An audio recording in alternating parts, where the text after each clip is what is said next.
Mary Victoria Curson era una rica heredera estadounidense que, como muchas damas de su época, terminó casándose con un noble inglés. Su esposo era George Curzon, un político británico que llegó a ser virrey de la India. Esto la convirtió en virreina y en una de las personas más importantes del Imperio Británico.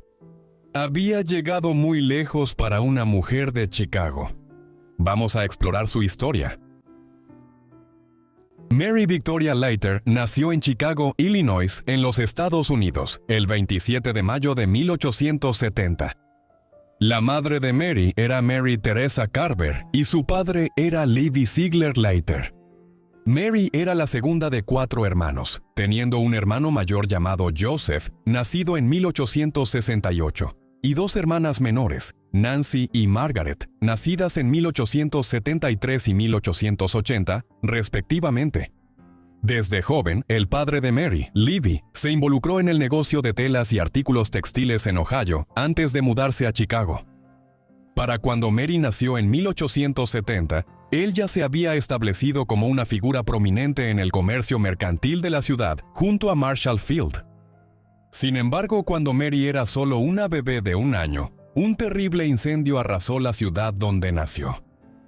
El Gran Incendio de Chicago, como se le conoce, fue una conflagración que ardió en octubre de 1871, matando a 300 personas y destruyendo alrededor de 3.3 millas cuadradas o 9 kilómetros cuadrados de la ciudad.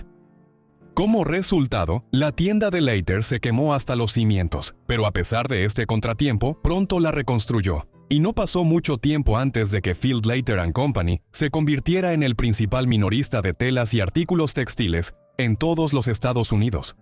Con esto, el dinero empezó a llegar a raudales, y la familia Leiter pronto acumuló una enorme fortuna, equivalente a cientos de millones de dólares a valor actual. En 1881, Leiter vendió su participación a Field y se retiró del negocio de telas y artículos textiles. Posteriormente, el nombre se cambió a Marshall Field & Company. Leiter dejó la compañía porque quería enfocarse en sus importantes inversiones inmobiliarias y así poder mudarse a Washington, D.C. con su familia. En la capital, la joven Mary creció principalmente en una casa en DuPont Circle, en un hogar que anteriormente había sido propiedad de James G. Blaine, un senador estadounidense de larga trayectoria que sirvió 2 veces como secretario de Estado en el gobierno de Estados Unidos. Sin embargo, incluso la antigua residencia de Blaine no se consideraba lo suficientemente grande para los gustos de Levi Leiter. Y, mientras Mary crecía, Leiter House, una enorme residencia familiar de 55 habitaciones, estaba siendo construida en Washington como su nuevo hogar. Sin embargo, Mary no viviría allí por un periodo prolongado de tiempo. Como hija de un acaudalado empresario estadounidense, en una época en la que las niñas eran vistas cada vez más como merecedoras de educación, al igual que los niños, Mary recibió una educación muy respetable en Washington. En su mayoría, recibió educación en casa por una serie de tutores y institutrices con énfasis en historia, ciencias y los clásicos, mientras también aprendía a bailar, cantar y tocar música.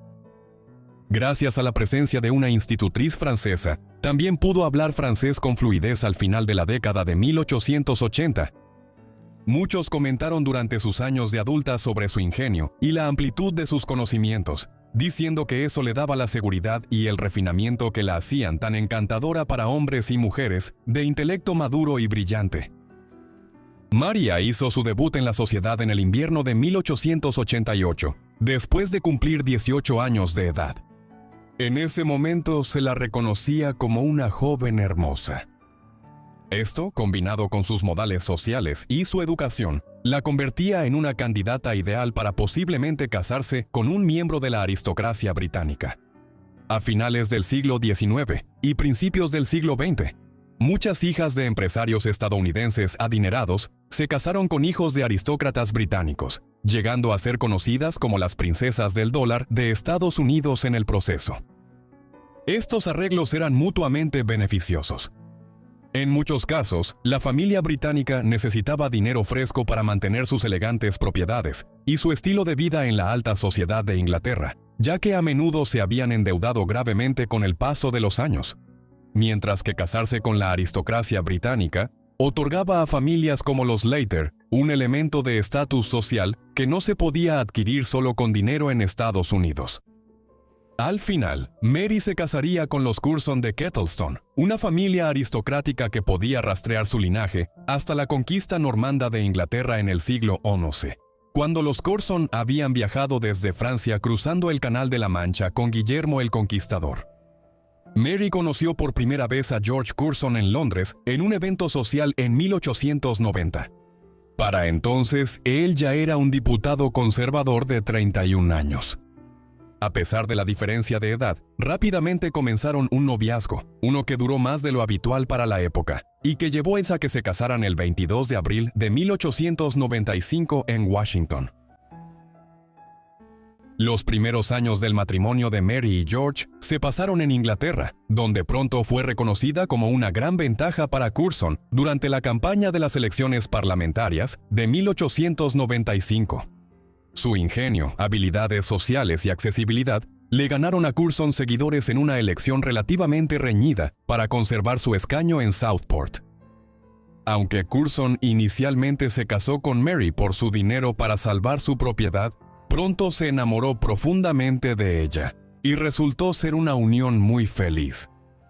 Durante estos años, el esposo de Mary había cultivado una gran reputación como una voz influyente en la política británica en Asia Central.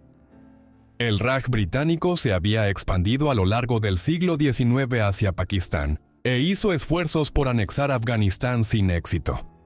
Otro problema era la creciente amenaza del Imperio ruso en la región, ya que buscaban expandirse hacia el sur desde el Mar Caspio hacia Persia y Afganistán.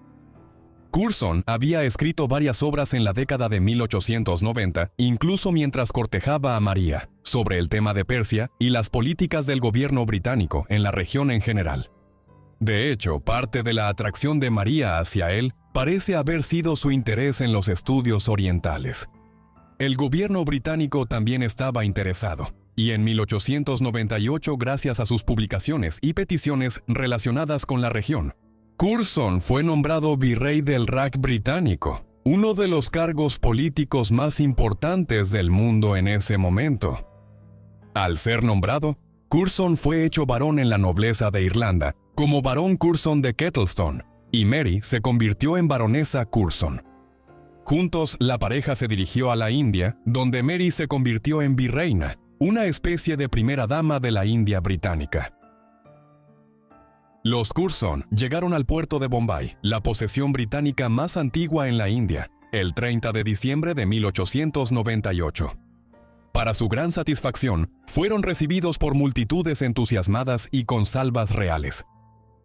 Desde ahí se dirigieron a Calcuta, la capital de la India británica, donde se estimó que más de 100,000 personas presenciaron su recepción en la Casa de Gobierno.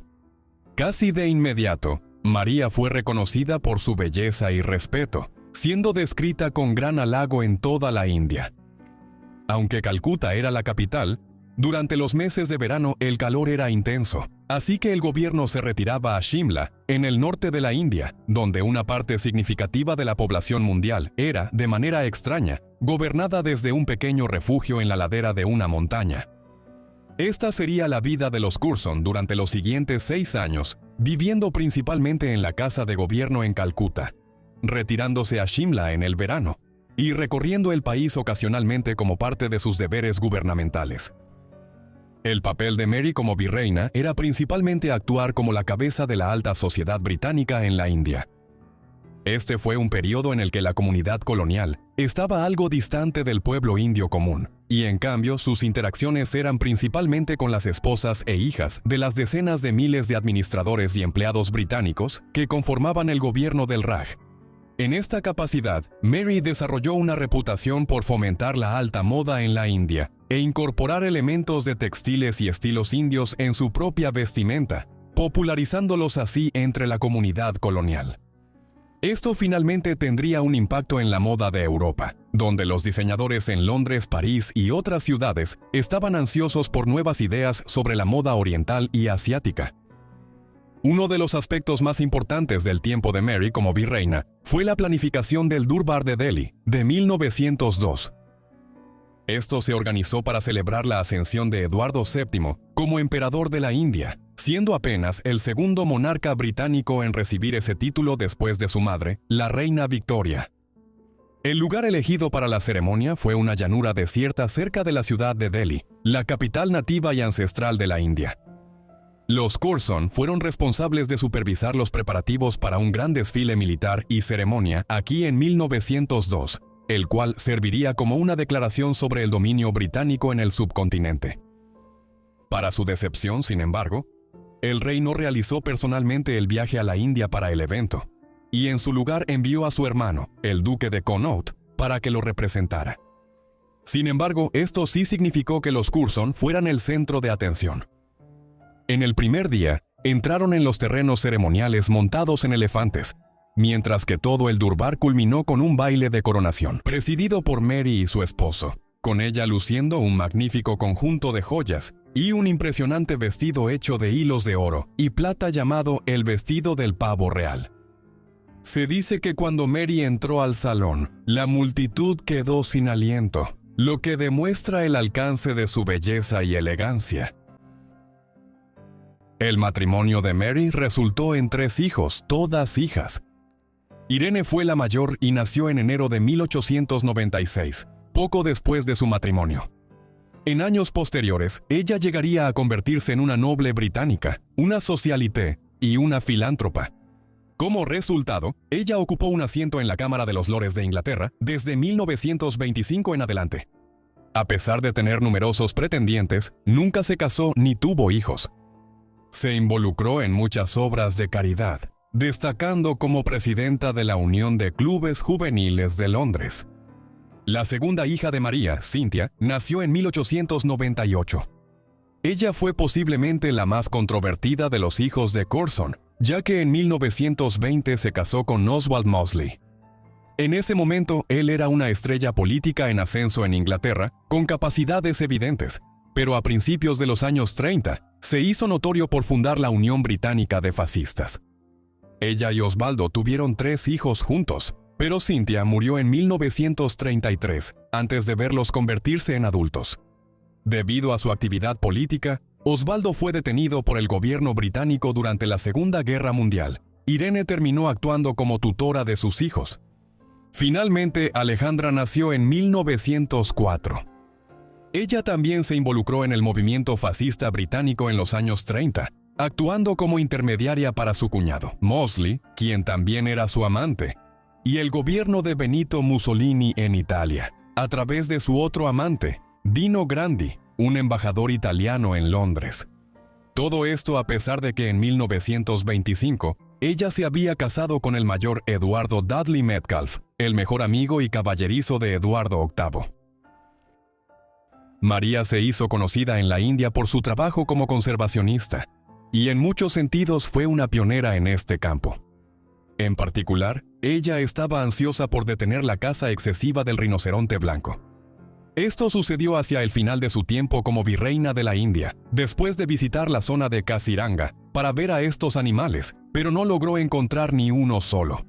Esto llevó a Curzon a creer que la población del animal estaba tan mermada que incluso en las áreas donde solía prosperar, había una gran disminución.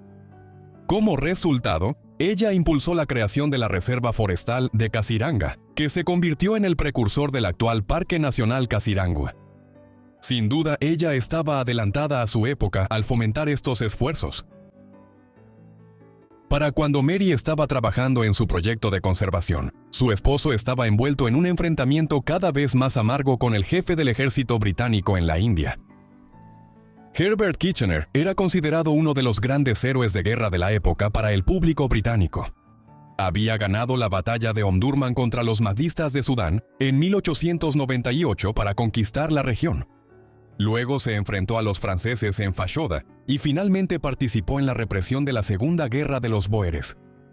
Curzon había solicitado posteriormente al gobierno británico que lo nombraran comandante en jefe de las fuerzas británicas en la India. Pero la relación pronto se deterioró, ya que Curzon creía que las reformas de Kitchener a la guarnición británica estaban diseñadas para socavar su autoridad como virrey. Para 1904 estaban en una amarga disputa, pero al final fue Kitchener quien salió victorioso. En 1905 fue llamado de regreso como virrey. Él, Mary y sus hijos se dirigían a casa. Para cuando dejaron la India en 1905, la salud de Mary ya estaba deteriorándose. Su salud se había deteriorado durante su difícil tercer embarazo y un aborto espontáneo temprano, mientras que el clima tropical de la India y el horario generalmente arduo que mantenía como virreina hicieron poco para mejorar la situación. Esto se agravó aún más por el largo viaje de regreso a Inglaterra después de que el mandato de su esposo como virrey terminó en 1905. Ya de vuelta en Inglaterra, las cosas no mejoraron.